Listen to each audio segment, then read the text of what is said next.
ಸರಿಸಾಟಿ ಇಲ್ಲದ ಜನನಾಯಕ, ರೈತ ಬಂಧು, ಕರುನಾಡಿನಲ್ಲಿ ಕಮಲ ಅರಳಿಸಿದ ಕಾಯಕ ನಷ್ಟ, ದಣಿವರಿಯದ ಧೀಮಂತ, ಹುಟ್ಟು ಹೋರಾಟಗಾರ ಬಿಎಸ್ ಯಡಿಯೂರಪ್ಪ ಅವರಿಗೆ ಜನ್ಮದಿನದ ಶುಭಾಶಯಗಳು.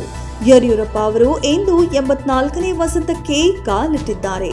ಹುಟ್ಟುಹಬ್ಬದ ಹಿನ್ನೆಲೆ ಶಿವಮೊಗ್ಗದ ಶಿಕಾರಿಪುರದಲ್ಲಿ ಇಂದು ಬಿಎಸ್ವೈ ಬೆಳಗ್ಗೆಯಿಂದ ಸಂಜೆಯವರೆಗೂ ಸಾಲು ಸಾಲು ಕಾರ್ಯಕ್ರಮ ಹಮ್ಮಿಕೊಂಡಿದ್ದಾರೆ. ಮೊದಲಿಗೆ ತಮ್ಮ ತವರು ಕ್ಷೇತ್ರ ಶಿಕಾರಿಪುರದಲ್ಲಿ 3 ದೇವಾಲಯಗಳಿಗೆ ಭೇಟಿ ನೀಡಲಿದ್ದು, ಬಳಿಕ ಶ್ರೀ ವೆಂಕಟೇಶ್ವರ ಸ್ವಾಮಿ ದೇವಾಲಯದಲ್ಲಿ ವಿಶೇಷ ಪೂಜೆ ಸಲ್ಲಿಸಿದ್ದಾರೆ.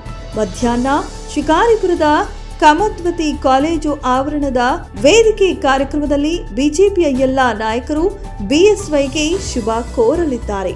ಸಂಜೆ ಅದೇ ಕಾಲೇಜು ಆವರಣದಲ್ಲಿ ಸಂಗೀತ ಸಂಜೆ ಕಾರ್ಯಕ್ರಮ ಆಯೋಜನೆ ಮಾಡಲಾಗಿದ್ದು, ಖ್ಯಾತ ಸಂಗೀತ ನಿರ್ದೇಶಕ ಅರ್ಜುನ್ ಜನ್ಯ ಹಾಗೂ ಖ್ಯಾತ ಗಾಯಕಿ ಮಂಗ್ಲಿ ತಂಡದಿಂದ ಸಂಗೀತ ರಸಸಂಜೆ ನಡೆಯಲಿದೆ.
ಮೆಂಡು ನ್ಯೂಸ್ ನೆಟ್ವರ್ಕ್, ಸತ್ಯದ ಕನ್ನಡಿ.